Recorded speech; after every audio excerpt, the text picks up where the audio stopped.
시청자 여러분 안녕하십니까, 이영풍TV입니다. 제가 좀 며칠 전에 강조해드린 것처럼 이번에 이 더불어민주당 내에 더민주 전국혁신회의라는 조직이 있는데 이걸 잘 봐야 된다 제가 말씀드렸죠.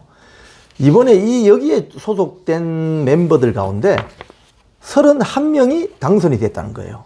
국회의원 당선이 됐다는 거예요. 그래서 이 그룹이 앞으로 그 21대 국회 그 민주당의 철험이라고 있었죠. 왜? 황운하, 이재정 등등, 김용민 등등 이런 철험회보다 더 강성, 급진 좌파 성격을 띠면서 민주당을 중심으로 한 야권 세력을 아주 강경 좌파로 몰아갈 것이다. 이런 전망이 나옵니다.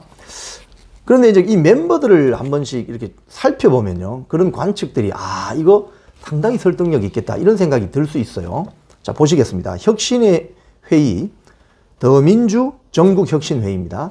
여기에 대표적 친명계인 강위원, 이재명 당대표 정무특보. 이 사람은 어떤 사람이냐? 73년생인데요.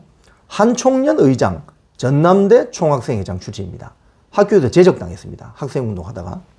이런 사람이 지금 들어가 있습니다. 그 다음 김우영 당선자. 이 김우영은요, 서울 은평, 원래 강원도 출신입니다. 강릉고등학교를 나왔는데 강원도 출신인데 노무현 그 재단 기획위원을 하다가 서울에 있는 은평구청장을 했어요.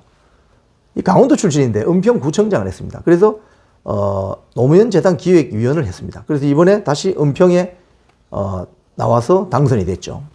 자, 그 다음에 또 어떤 멤버들이 있냐면요. 황명선 조직사무부총장, 66년생인데 이 노무현 재단에도 기획위원, 민주당 대변인, 논산시장을 했습니다. 그리고 박균택이라는 변호사가 있는데 66년생인데 검사 출신 변호사, 이재명 당대표의 법률특보입니다. 그리고 민영배 전략기획위원장, 민영배 전략기획위원장, 61년생 광주 출신이고 전남일보 기자 출신입니다. 노무현 정부 때 청와대 비서관 했습니다. 이런 사람들이 쭉 형성이 되어 있는데 여기 또 김동아라는 서울 서대문에 당선된 변호사 출신, 또 양문석이라는 이번에 아주 딸 앞으로 사업도 하지 않으면서 사업자 대출 받아가지고 11억 땡긴 사람 있잖아요. 이런 사람들이 다 포진해 있다는 거예요. 이게 김준혁 막말 파문의 대마왕 김준혁까지. 그래서 이런 사람들이 모두 한 31명. 이게 원래 이 모임이 당초에는 한 50여 명이었는데 이 중에서 31명이 이번에 당선이 됐다는 거예요. 야, 대단하지 않습니까? 자, 그래서 이 혁신회의가 오늘이 5월 1일이잖아요. 한 달 뒤인 6월 1일에 제2기 출범식을 열 계획이라고 합니다. 자, 이 사람들 보면 여기에 또 핵심 역할을 할 사람 중에 이 이재명 당대표의 대장동 사건을 변호한 변호사들이 있죠. 이 변호사들은 여기 또 대거 들어가 있어요. 가령 경기 부천을에 당선된 김기표, 부천병의 이건태, 제가 방금 말씀드린 서대문갑의 김동아, 이런 사람들.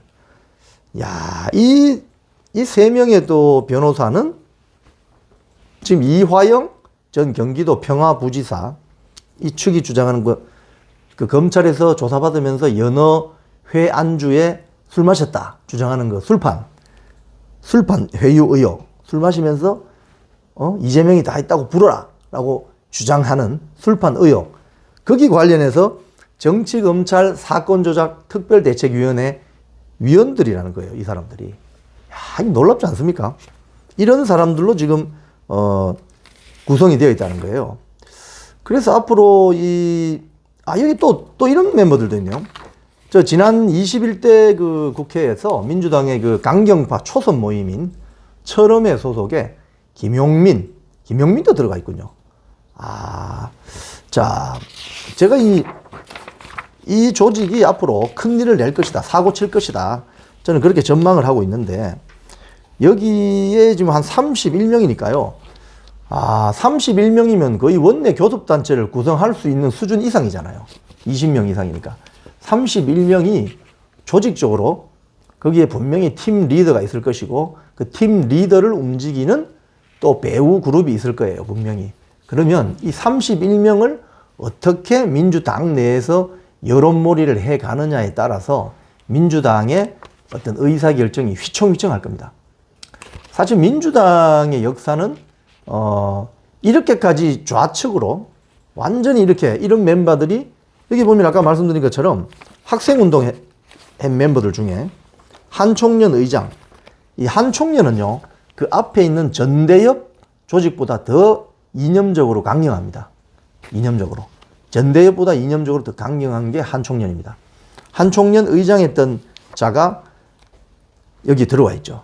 지금 이 대표적인 친명계고 강위원 당대표 정무특보, 그리고 주로 보면 이 노무현 재단과 관련되어 있는 멤버들이 들어와 있죠.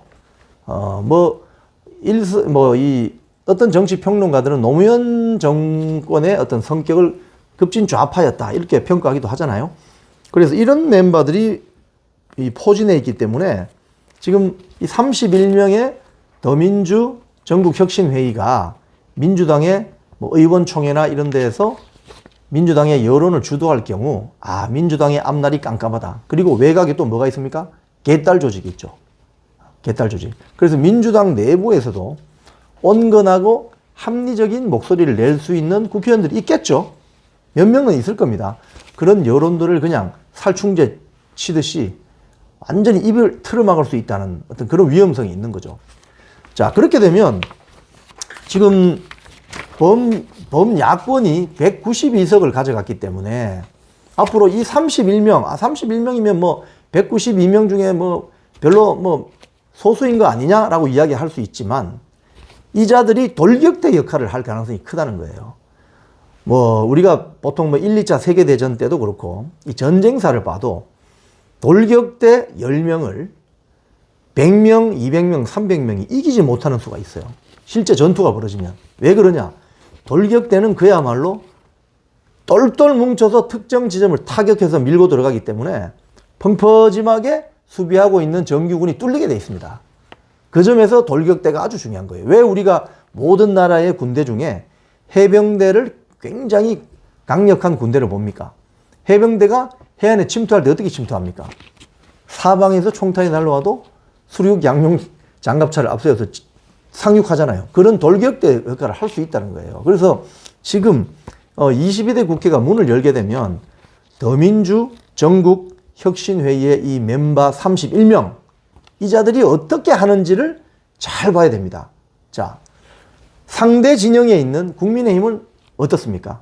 지금 돌격대 역할을 할 것으로 아주 유력한 더민주 전국혁신회의에 소속된 31명의 이번에 민주당 쪽 당선자들을 국민의힘 쪽에 있는 국회의원 누가 막아낼 수 있습니까? 어떤 세력이 막아낼 수 있습니까?